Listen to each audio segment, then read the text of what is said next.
Querido Padre que estás en los cielos, en tu misericordia, en tu amor, siempre has querido hablar a los seres humanos. El pecado ha hecho separación entre nosotros y tu persona, pero tú has buscado formas para hablarnos, y una forma es la profecía. Señor, así como el Espíritu Santo fue tan amable y tan fiel al darnos la profecía, ahora rogamos que Él nos ayude a entenderla, a aplicarla, y que en la profecía encontremos esperanza, aliento, fortaleza, que crezcamos, Señor, y nos sintamos contentos y seguros, en medio de un mundo convulsionado, pero con un pueblo que está seguro en las manos de Jesús, bajo sus alas, seguro descanso, como dice el himno, y que cuando Cristo venga, podamos gozarnos y decir: este es nuestro Dios, lo hemos esperado y Él nos salvará. Nos ponemos en tus manos, en el nombre bendito de Cristo nuestro Señor. Amén. Amén. Hermanos, vamos a analizar un pasaje de la Escritura esta mañana. Apocalipsis 17. Apocalipsis capítulo 17. Necesito el proyector, sí. Gracias. Y pónmelo en la presentación. Apocalipsis 17 es un pasaje, hermanos, que amerita un estudio cuidadoso y detenido. Uno podría pasar mucho tiempo hablando de Apocalipsis 17, pero esta mañana vamos a, con la ayuda de Dios, luchar y vamos a ocupar que nos concentremos, hermanos. No deberíamos alargar esto, porque corremos el riesgo de perdernos el mensaje básico. Y hermano querido, jóvenes queridos, hermanas, hermanos, Dios tiene un mensaje para nosotros hoy. ¿Cuántos lo creen? Amén. Dios tiene hoy un mensaje para nosotros y vamos a escucharlo. Amén, hermano. Amén. Y vamos a atender a nuestros niños, pero procurando que oigamos y que sigamos lo que estamos haciendo. Abra su Biblia, Apocalipsis capítulo 17. Y vamos a ver que aquí hay una bendición, porque es un mensaje actual. ¿Qué mensaje más actual el que tenemos aquí? Un mensaje vivo, un mensaje práctico para cada uno de nosotros. Y hay una idea central aquí. Corremos el riesgo de perdernos en los detalles, tratando de entender cada detalle en un tiempo tan corto como 35 o 40 minutos que vamos a estar aquí reunidos. Así que, hermanos, vamos a ir a Apocalipsis 17, vamos a pedir en el nombre del Señor que el Espíritu Santo nos ayude a ver una verdad maravillosa que hay aquí para cada uno de nosotros. Pero déjenme por favor decirles cómo llegamos hasta Apocalipsis 17. En Apocalipsis capítulo 12, tenemos el último versículo, que muchos de ustedes lo saben de memoria, que dice que el dragón se llenó ¿de qué? De ira, y fue contra la mujer, y fue a hacer guerra contra el resto de la descendencia de ella, contra los que guardan los mandamientos de Dios y tienen el testimonio de Jesucristo. El capítulo 13 viene a continuación, y el capítulo 13 nos dice cómo es esa guerra. El 12:17 nos dice que el dragón se llena de ira y se va a hacer guerra. El capítulo 13 nos dice qué consiste esa guerra. Y como la guerra que se anunció es contra un pueblo que hace ¿qué? Guarda los mandamientos de Dios y tiene el testimonio de Jesucristo. La guerra que nos presenta el capítulo 13 es una guerra atacando ¿qué cosa? Los mandamientos de Dios. Los mandamientos de Dios. Si tenemos todavía el equipo aquí, sí ya era. Vale. El capítulo 14 nos dice cuál es la estrategia de Dios. Hermanos, Dios es de todo y todo lo hace bien. Gloria sea su nombre. Y cuando se trata de estrategias, el enemigo está lanzando una estrategia en su guerra y Dios tiene otra estrategia. A Dios nunca nadie lo tomó de sorpresa, bendito sea su nombre. Y hermano, yo creo que ahí ya podemos empezar a ver cosas lindas que hay. Tu Dios, los problemas que te aquejan, las cosas que te preocupan, Dios ya las tenía previstas y ya tiene soluciones. Gloria al Señor. El capítulo 13 es cómo hace la guerra el enemigo. El capítulo 14 es la estrategia que Dios usa para responder y velar por su pueblo y dejar en alto la verdad. El capítulo 15 es la introducción a cómo va a ser los momentos finales de la guerra. porque comienza a hablarnos de los 7 ángeles con las 7 últimas plagas, las 7 postreras plagas. Lo mismo hace el capítulo 16 y ahora llegamos al capítulo 17 de Apocalipsis. Hermanos, por cierto, este no es un capítulo fácil. Es un capítulo, dice John Paulin en su libro Las cosas profundas de Dios. Dice John Paulin, este capítulo es algo así como que Dios lo dejó para que nosotros reconozcamos que Él es sabio y nosotros no sabemos nada. Este capítulo es como para leerlo, orar, estudiarlo, orar y leerlo, porque no es fácil. Ahora, cuando digo que no es fácil, tampoco estoy diciendo que es imposible. Aquí hay un mensaje precioso para nosotros. Y vamos a ver Apocalipsis 17, capítulo 1 en adelante. Vino uno de los 7 ángeles que tenían las 7 copas y habló conmigo diciendo: ven acá y te mostraré la sentencia contra la gran ramera, la que está sentada sobre muchas aguas. Con ella han fornicado los reyes de la tierra, y los habitantes de la tierra se han embriagado con el vino de su fornicación. Así que aquí menciona, hermanos, a un ángel que es uno de los ángeles que tiene las 7 copas, dato con el cual ya podemos ver que el capítulo 17 está todavía en el futuro. Nos está trasladando al tiempo del fin. Y hay una mujer que es una mujer ramera, y usted sabe, ramera significa prostituta. El doctor Rafael Escandón dice que la palabra se originó porque en la Edad Media ya había prostitución. Ya había prostitución. Parece que a lo largo de la historia de la humanidad hubo prostitución. Y en la Edad Media era prohibido. Como siempre ha sido prohibido, pero siempre se practica, ¿verdad? La mayoría de países en su legislación incluyen que es prohibida la prostitución, pero siempre hay. Bueno, entonces en la Edad Media las mujeres que eran prostitutas no podían poner un rótulo que dijera girls, ni nada de eso, ni striptease, ni nada de eso. Entonces en la ventana de la casa colgaban una rama. Y cuando la gente, los hombres pasaban, miraban una rama en la ventana, es que ahí había una prostituta. Por eso se les dice rameras. Y entonces la ramera que aparece aquí es el símbolo de una religión falsa, ya lo vamos a ver, bíblicamente, por supuesto. Así como una mujer pura es el símbolo de ¿qué? De la iglesia, de una religión verdadera, ¿correcto? Bueno, ahí está, la mujer es la falsa religión, y dice, hermanos, que hay algo interesante. Hay aguas donde ella está sentada, ha fornicado con los reyes de la tierra. ¿Qué significa? Significa que la falsa religión ha tenido siempre que hacer alianzas con los gobiernos terrenales, temporales, con los gobiernos políticos, para poder desarrollar su actividad, hacer sus cosas, perseguir sus objetivos. Entonces dice aquí que esta gran ramera, esta prostituta, está sentada sobre muchas aguas, con ella han fornicado los reyes de la tierra, y dice al final, hermanos, que los habitantes de la tierra se han embriagado, están borrachos con el vino de su fornicación. Si usted no pierde Apocalipsis y busca a Jeremías 51, y vamos al versículo 7. Jeremías 51, 7.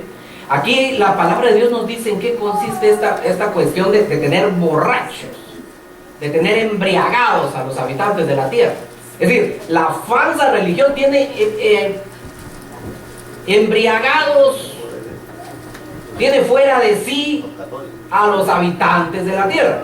Y entonces Jeremías 51, 7 dice: una copa de oro que embriagó a toda la tierra fue Babilonia en las manos del Señor. Ahora oigan, de su vino bebieron los pueblos, ¿y qué les pasó? Se aturdieron las naciones. ¿Qué cosa es estar aturdido? ¿Quién me ayuda? ¿Qué cosa es estar aturdido? Aturdido, ¿qué quiere decir? Así como quedamos ahorita con el silbido del desconectado, correcto, aturdido, atontado, ¿cómo es? Confundido, no razona, le dieron un golpe y quedó aturdido, casi perdió el sentido o lo perdió del todo. Pues hermanos queridos, la falsa religión tiene así a la gente. Mire, hay cosas que la gente cree que no tienen ni sustento bíblico, ni lógica alguna. Pero la gente sencillamente ¿qué? Las cree, porque el vino de Babilonia los tiene aturdidos. Bueno, ahí tenemos entonces, dice que había una mujer, el versículo 3 en adelante, por favor no pierda aquí este capítulo. Me llevó en el espíritu al desierto y vi a una mujer, esa mujer ramera, esa mujer que representa la religión falsa, sentada sobre una bestia escarlata llena de nombres de blasfemia, que tenía 7 cabezas y 10 cuernos. La mujer estaba vestida de púrpura y escarlata, adornada de oro, piedras preciosas y perlas, y tenía en la mano una copa, un cáliz de oro, lleno de abominaciones, de la inmundicia, de su fornicación, y en su nombre, en su frente un nombre que era Babilonia. Babilonia, ¿verdad? Muy bien, vamos a ver entonces.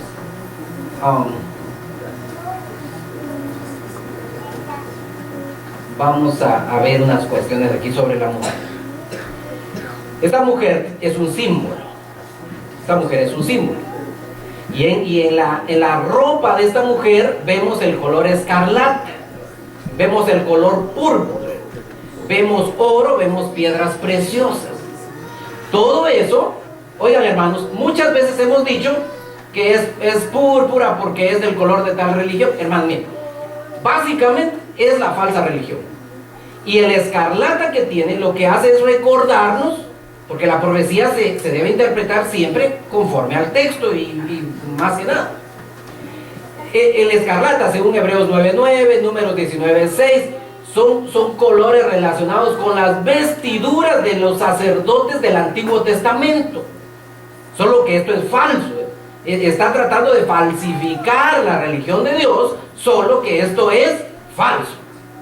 Y entonces dice que tenía púrpura. Éxodo capítulo 28, Éxodo capítulo 39 nos dice que las vestiduras de los sacerdotes del Antiguo Testamento no era el único color, pero incluía también el color púrpura. Así que hermanos, esta mujer definitivamente es una falsificación de la verdadera religión que Dios tiene. Además, dice que tenía oro. ¿De qué material era, por ejemplo, el efod del sacerdote? De oro, correcto. Tanto así que cuando Juan ve a Jesús en el Apocalipsis, lo mira con un cincho, un cinturón de oro. ¿Y qué tenía el sumo sacerdote en el pecho? ¿Qué tenía? Piedras preciosas en el pectoral. ¿Cuántas? 12. ¿Que representaban qué? Las 12 tribus, porque Dios lleva su pueblo en su corazón. Qué rico, ¿verdad, hermanos? Dios te lleva a ti en su corazón. ¿Qué ganas con ser parte de una iglesia? ¿Sabes qué ganas? Que definitivamente estás en el corazón de Dios. Amén, hermano. Amén. Gloria al Señor. Y los demás no, pues también, solo que no quieren estar, y tú sí. Esa es una diferencia, ¿no? Una tremenda diferencia para honra y gloria del Señor. Sigamos adelante. Así que hay oro, hay piedras preciosas, y en su mano, ¿qué tiene? Una copa. Una copa, que nos recuerdan las copas que se usaban en el Antiguo Testamento, que se usaban en el santuario, que fueron objeto de sacrilegio por parte de Babilonia, pero en la verdadera religión había copas y aquí también hay una copa. Solo que a diferencia de las verdaderas copas, estas copas contienen abominaciones e impurezas. Y finalmente dice en Apocalipsis 17:16, Apocalipsis 17:16, que ustedes lo tienen ahí abiertito, allá su Biblia: los 10 cuernos que viste y la bestia aborrecerán a la ramera, la dejarán desolada y desnuda, devorarán sus carnes, y ¿qué más? La quemarán con fuego. ¿Sabe a quiénes quemaban con fuego? A las hijas de los sacerdotes en el Antiguo Testamento que eran infieles. Dice en Levítico 21:9, si la hija del sacerdote fornica, sáquenla del campamento y quémenla. Así que hermanos, estas menciones están ahí para decirnos que esta mujer es una mujer terrible, que es la falsa religión. Ahora, fíjense hermano, que aunque la mujer es un problema, no es el principal problema. Aunque la mujer es algo malo, no es lo más malo que hay aquí. Aunque esta mujer es instrumento para golpear a la humanidad, no es lo peor que hay aquí. Lo peor que hay aquí es lo que dice el versículo 7. 17:7. Lo que dice el versículo 7. El ángel me dijo: ¿por qué te asombras? Yo te diré el misterio de la mujer y de la bestia que la lleva. la cual tiene 7 cabezas y 10 cuernos. ¿Qué hace la bestia, hermanos? La lleva, le permite moverse, le permite avanzar. Es donde va montada esta mujer. Así que aquí tenemos lo peor. Aquí tenemos lo peor, porque la bestia la lleva. Ahora, ¿esta bestia quién es, hermano? Mire, esta bestia, se dice 3 cosas. Se dice 3 cosas. Una cosa que se dice de esta bestia es que era y no es. Esa bestia era y no es. Y eso nos resulta como la contraparte de Apocalipsis, diciéndonos acerca del Dios verdadero, el que era, el que es y el que ha de venir. Entonces y lo repite varias veces, la contraparte es esta bestia que era y no es. Además dice que esta bestia sube del abismo. Sube del abismo. Y el abismo, hermanos, si me arreglan la computadora, ¿no? El abismo es una palabra tremenda. El abismo es una palabra tremenda, llena de significado, pero hay textos, por ejemplo, Isaías 14:15, Apocalipsis 9:11, Apocalipsis 11:7, Apocalipsis 20:3, que relacionan directamente el abismo con Satanás. Al principio no fue así. Al principio el abismo estaba relacionado con Dios. ¿Se acuerda usted de Génesis? Dice, y el Espíritu de Dios se movía sobre la faz del abismo. Pero cuando entró el pecado, el abismo comenzó a relacionarse con Satanás. Y esta bestia, primero, era y no es. La contraparte del Dios que era, es y ha de venir. Esta bestia sube del abismo, relacionado con Satanás. Y finalmente dice que esta bestia va a perdición. Esta bestia va a perdición. Juan 17:12, segunda de Tesalonicenses 1:9, segunda de Tesalonicenses 2:3, nos dice que ir a perdición está directamente relacionado con Satanás. Así que, hermanos queridos, estoy poniendo estas bases porque quiero que lleguemos a una parte que es sumamente práctica cada día de nuestra vida. Cada día de nuestra vida. La bestia es el diablo. La bestia es el diablo. Sí, pastor, pero la bestia es el papa. Mire, el diablo usa una gran cantidad de elementos, instrumentos, y por supuesto ha usado instituciones para sus fines. Pero la bestia en sí es el diablo. Porque ¿quién más cumple todas estas cosas? El diablo. El diablo usa, por supuesto, vehículos para darle fuerza a la falsa religión que engaña a la humanidad. Pero aquí tenemos algo tremendo, hermanos. Ahora, dice que la bestia, ¿cuántas cabezas tiene, mis hermanos? ¿Cuántas cabezas tiene la bestia? Según lo que acabamos de leer. ¿Cuántas? ¿Cuántas cabezas? Mire su Biblia, o si no, haga memoria. ¿Cuántas cabezas tiene la bestia? 7 cabezas. En el comentario bíblico adventista, en el tomo 7, en la página 868, dice: la evidencia, aquí en Apocalipsis 17, es insuficiente, oiga esto, la evidencia es insuficiente para garantizar una identificación dogmática de ellas, o sea, de las cabezas. El mensaje básico, y ahora subrayo eso, el mensaje básico del capítulo no depende de la identificación de las 7 cabezas. Hay gente que se pone hasta a pelear por decir quiénes son esas 7 cabezas. La Biblia y la historia y la Iglesia Adventista nos deja ver todas las posibilidades. Y yo voy a presentarle unas posibilidades esta mañana, unas posibilidades que cuadran bien con la Biblia, cuadran bien con la historia. Pero, hermanos, no somos dogmáticos.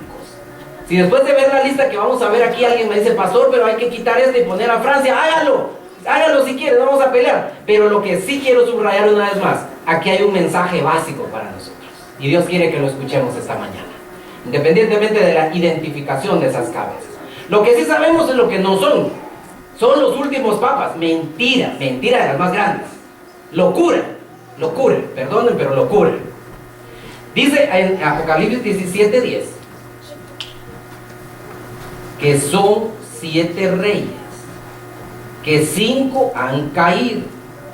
Uno es y el otro aún no ha venido, y cuando venga deberá durar breve tiempo. Qué cosa interesante. Bueno, según el libro de Daniel, cuando la profecía dice reyes, está hablando de reinos, no de personas, de reinos. Luego también dice ahora, hermanos queridos, que, por ejemplo, dice aquí, que tiene 7 cabezas, que tiene 10 cuernos, Y entonces dice, cuando se le está explicando al profeta, mira el versículo 9. Esto es para la mente que tenga sabiduría. Las 7 cabezas son 7 montes sobre los cuales, ¿qué hace la mujer, hermanos? Se sienta. Ahora miren lo que dice el versículo 15. Las aguas que has visto, ¿dónde se sienta la mujer? Entonces, ¿la mujer se sienta en los montes o en las aguas? No, pero el 9 dice que se sienta en 7 montes. ¿Cómo es? Si está en el monte, se sienta en el monte. Y si está en la playa, en las aguas. Sí, definitivamente. ¿Pero dónde se sienta? ¿En los montes o en las aguas? En las dos. En las dos, porque tanto los montes como las aguas son dos símbolos diferentes para hablar de la misma cosa. Y el versículo 15 dice que donde se sienta la mujer es aguas que representan ¿qué? ¿Que representan qué, hermanos? Pueblos, muchedumbres, naciones y lenguas. Así que en los montes, esas 7 cabezas no pueden representar una persona, un rey, un papa. Hay quienes hoy en día están metiendo al presidente Obama, pobrecito, en esto. No representan una persona, representan pueblos, naciones, muchedumbres y lenguas, ¿sí o no? Amén, hermanos. Bueno, ahí tenemos esto y es importantísimo que lo veamos. Ahora yo quiero que veamos algo más, hermanos, más cerca de nosotros. Ahora vamos a ver algo más cerca de nosotros.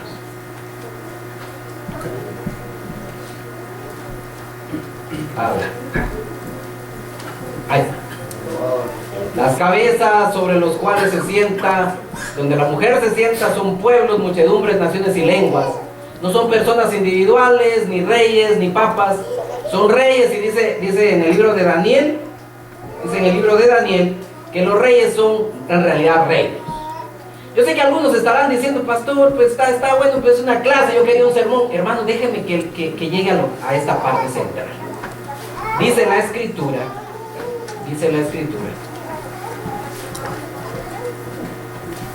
que 5 han caído. ¿Sabe que en el tiempo cuando Dios le habla a Juan, 5 ya habían caído?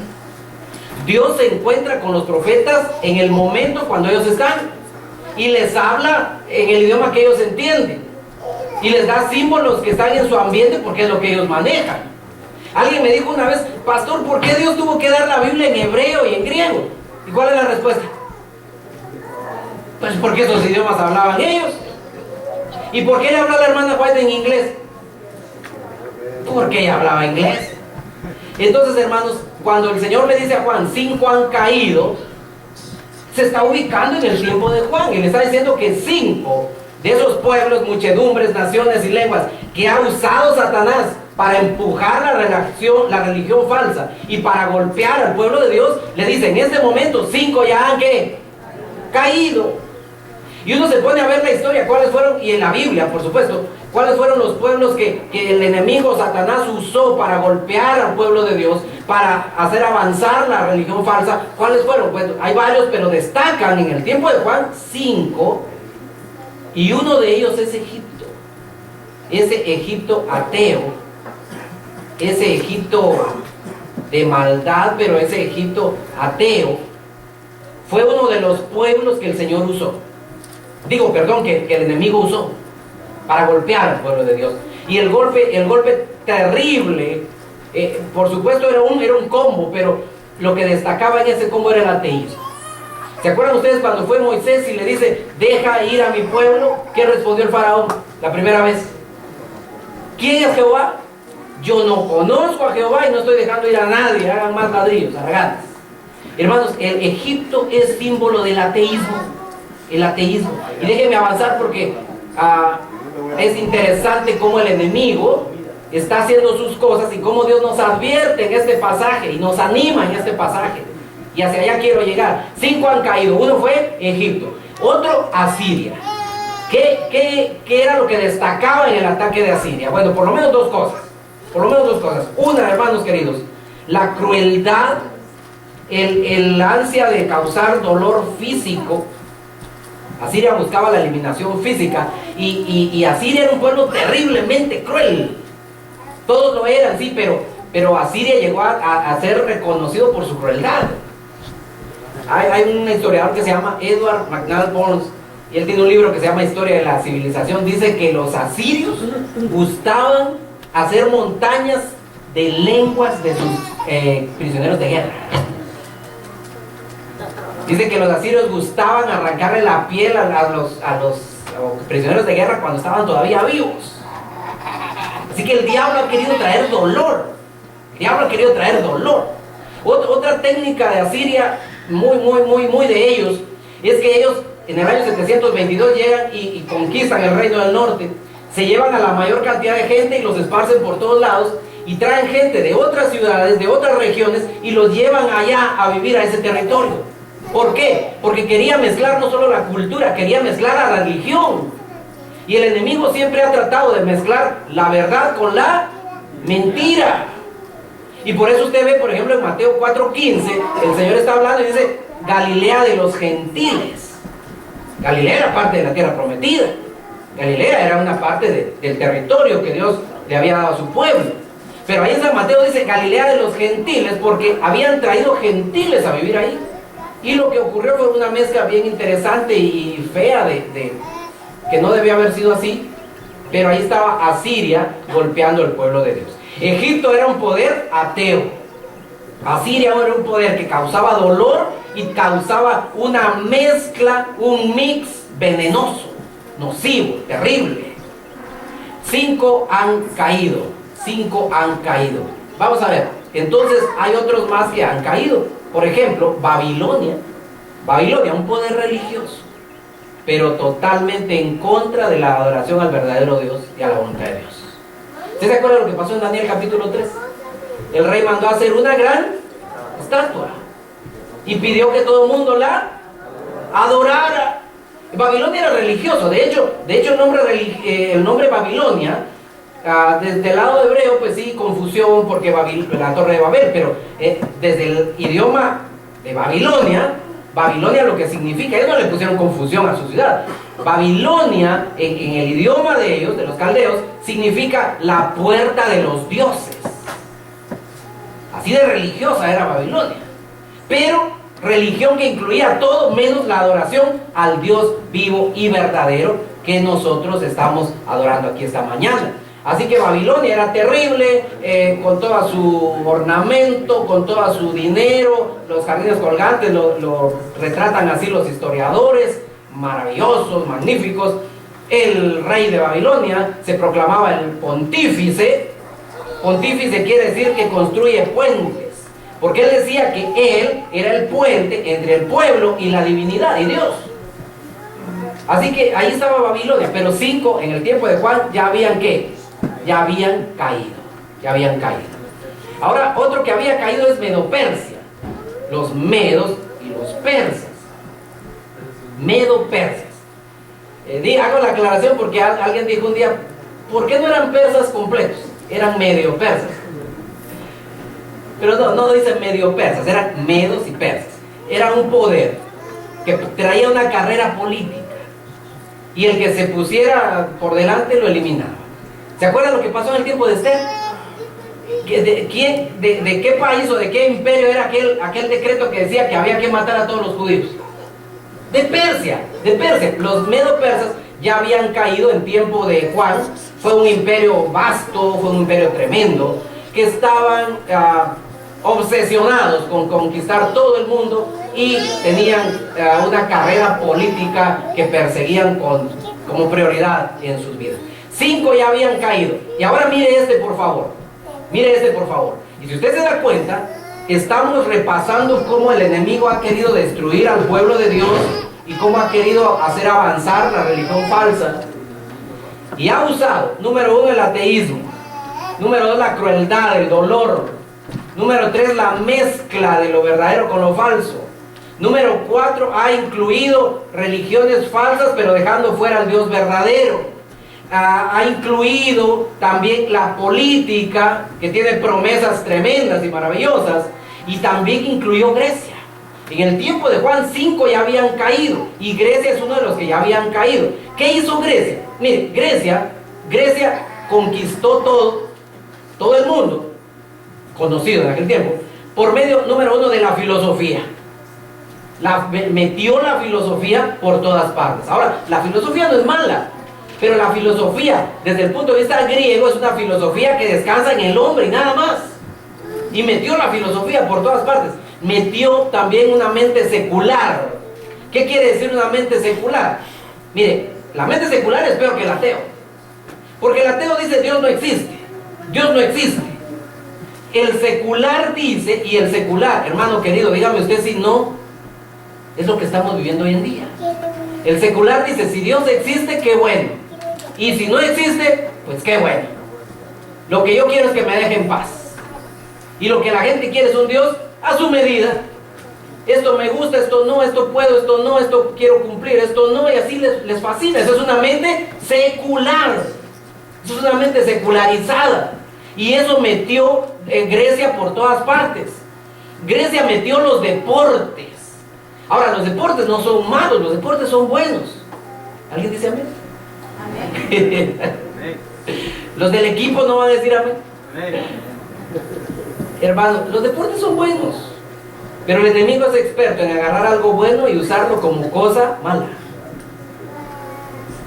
Cuando estaba el periodo de la helenización y los pueblos que se dividieron del imperio griego llegaron a Jerusalén, a Palestina, metieron sus deportes por todas partes y le causó tremendos problemas al pueblo de Israel, tremendos problemas, y los obsesionó, hicieron las olimpiadas, ustedes saben, y los deportes en Grecia y en el periodo helenístico se practicaban totalmente desnudos. De hecho, la palabra gimnasia viene de las palabras griegas que significan estar desnudo. Y fíjense que causó tanto problema en el pueblo de Israel. El pueblo de Israel se circuncidaba. Luego los padres ya no querían circuncidar a los hijos, y los hijos no querían que los circuncidaran porque daba vergüenza ser diferentes. Iban al estadio, iban a ver los Juegos Olímpicos, los deportes, y no querían ser diferentes. O sea, Grecia, aun cuando cayó, dejó metida su cultura y su mentalidad por todas partes. Y la gente, por los deportes, renunciaba a cualquier cosa. Algo así como que no va a ir al culto porque juegas, ¿verdad? Fulano y tal. No hay tiempo de estudiar porque ya viene el partido y cosas así. La iglesia tiene tal programa, sí, pero yo tengo que ir a jugar otra cosa. Eso lo dejó Grecia bien metido. Y por eso les estoy diciendo, hermanos, este mensaje, porque dice que hay un mensaje básico en Apocalipsis 17, es un mensaje para nosotros hoy, ¿sí o no, hermanos? Y entonces 5 han caído. Le dice, uno es, mira Juan, uno es, tú estás viviendo en este imperio, y el imperio en que Juan vivía era el imperio ¿qué? Romano, y Roma tenía adoración a muchos dioses juntos, era ecuménico, no importa al Dios que adores, con tal que adores a alguno, no importa, y por supuesto que seas leal al emperador. Esas eran las características de Roma. Mira, adora al que quieras, pero sé leal al emperador, y punto, estás bien. Y por otro lado, la estrategia escondida, el materialismo que había en Roma, terrible. La gente perseguía cosas y cosas y cosas, casas de lujo, baños de lujo, tenían esclavos y competían a ver quién tenía más esclavos. Dicen los historiadores que en la época del Nuevo Testamento había más esclavos que gente libre en el Imperio Romano. Un materialismo tremendo. Y la gente se iba a vivir a Roma. Y al llegar a Roma se deslumbraba con los edificios, las calles, la Vía Apia, todos los edificios públicos del Senado. Y ellos también querían, y se olvidaban de Dios, porque querían esto, y querían lo otro, y querían aquello, y querían esto, y querían tener esto, y querían vestir así como vestían los senadores, querían vestir así como vivían estos, y querían tener una casa así, y morían en el intento. Y cuando se mueren en el intento, las cosas no son malas, el dinero no es malo, pero cuando lo pones como la prioridad máxima de tu vida, el diablo te arruinó. Hay que trabajar.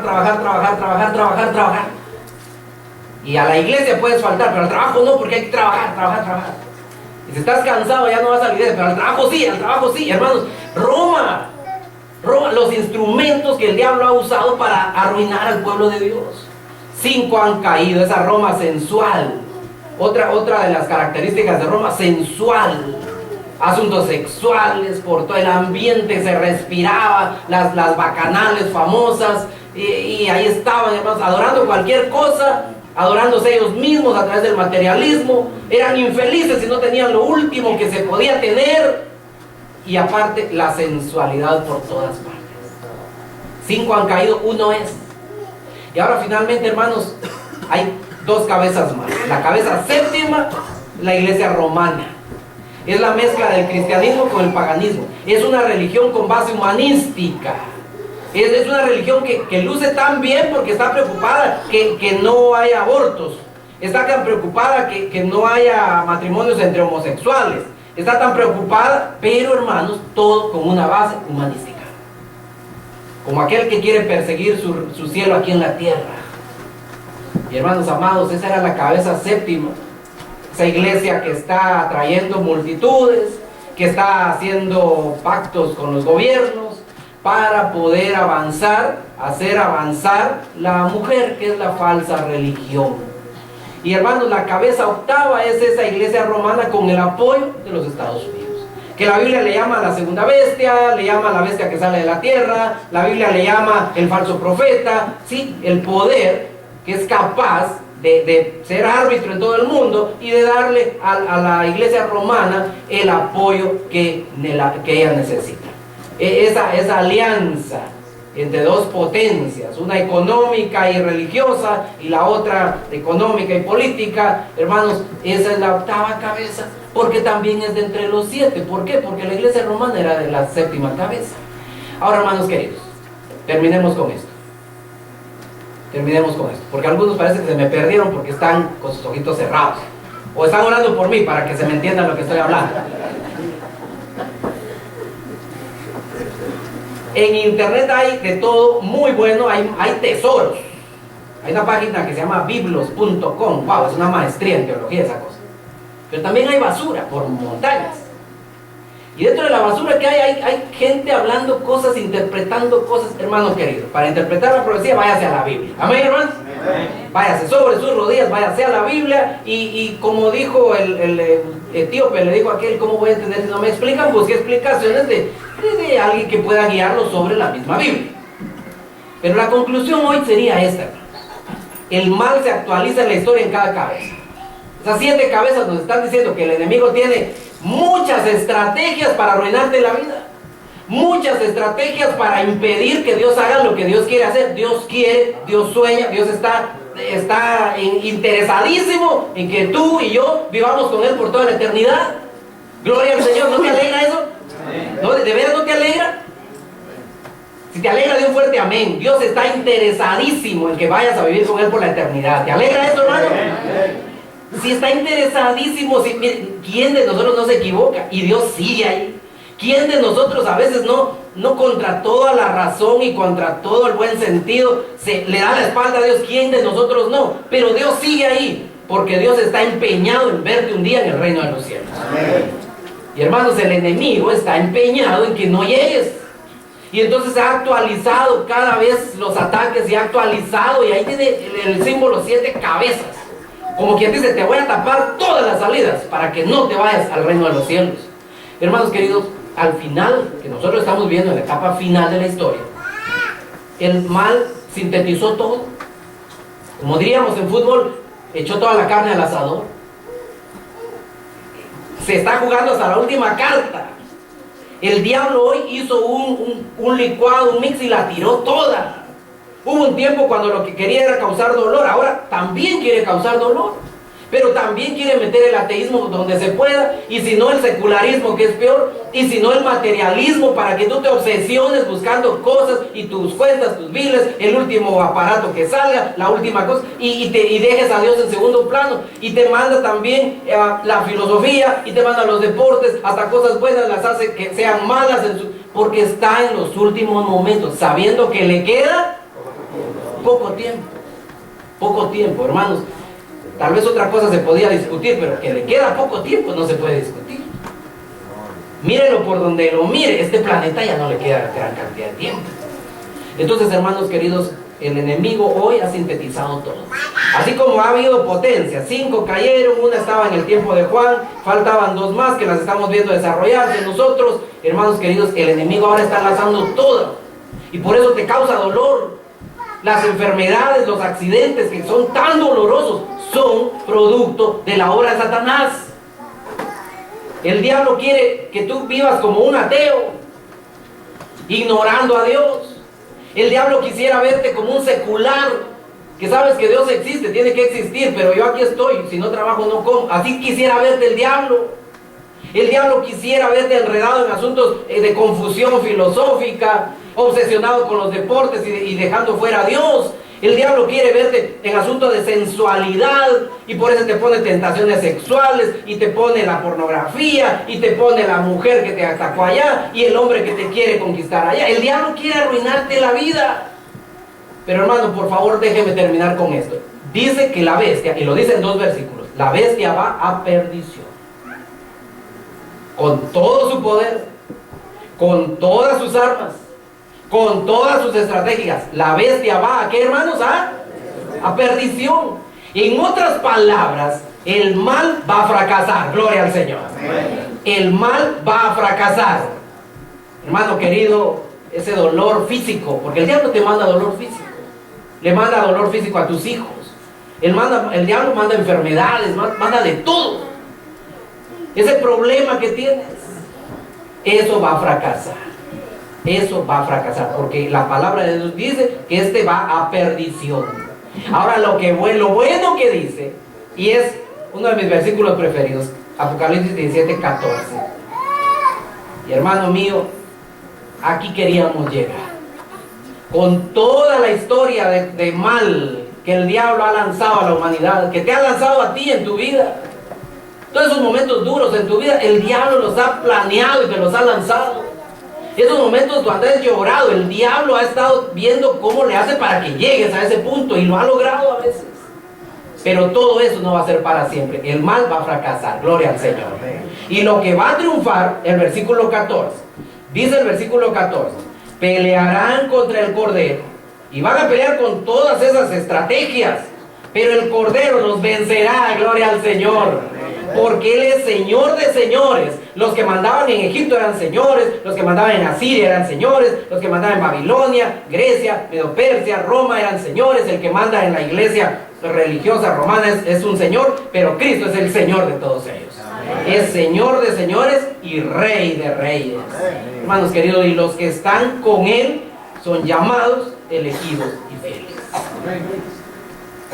El mal va a perdición, el Cordero va a la victoria. Y los que están con Él van a triunfar con Él. Hermano querido, yo sé que duele en la vida, yo sé que a veces la tentación es terrible, sutil, yo sé que a veces el enemigo nos manda una tentación disfrazada donde más nos duele o donde más nos gusta, donde somos más vulnerables. Tal vez lo que es tentación para usted no lo es para mí, y tal vez para lo que usted mira hasta con asco, para mí puede ser tentación. El enemigo estudia eso y nos manda aquello. Pero si estamos con el Cordero, vamos a ser victoriosos. Hermanos, no hay estrategia que le supere las estrategias de Dios. Y Dios tiene una estrategia. Y esa estrategia ya triunfó, gloria al Señor, cuando Jesús salió de la tumba aquella vez. Y ahora está ministrando por nosotros y está diciendo: hijo mío, el diablo te ha mandado a través de la historia a mi pueblo muchos ataques, muchas estrategias, pero tú estás destinado a triunfar si te mantienes con el Cordero Cristo Jesús.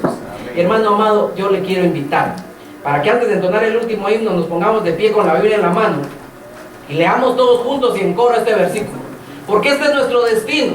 Nuestra circunstancia es sufrir el dolor, es sufrir el problema, la decepción, cosas dolorosas. Nuestra circunstancia es vivir en un mundo difícil, en un mundo que no nos reconoce, que es injusto, pero nuestro destino es triunfar con el Cordero Cristo Jesús. Amén. Hermano querido, su destino es triunfar con el Cordero Cristo Jesús. Jóvenes que están aquí presentes, su destino es triunfar con Cristo Jesús. Su destino es vivir por toda la eternidad con el Cordero de Dios que quita el pecado del mundo. Leamos todos Apocalipsis 17:14. Dice así: pelearán contra el Cordero. Léalo conmigo. Pelearán contra el Cordero, y el Cordero los vencerá, porque es Señor de señores y Rey de reyes. Y los que están con Él son llamados, elegidos y fieles.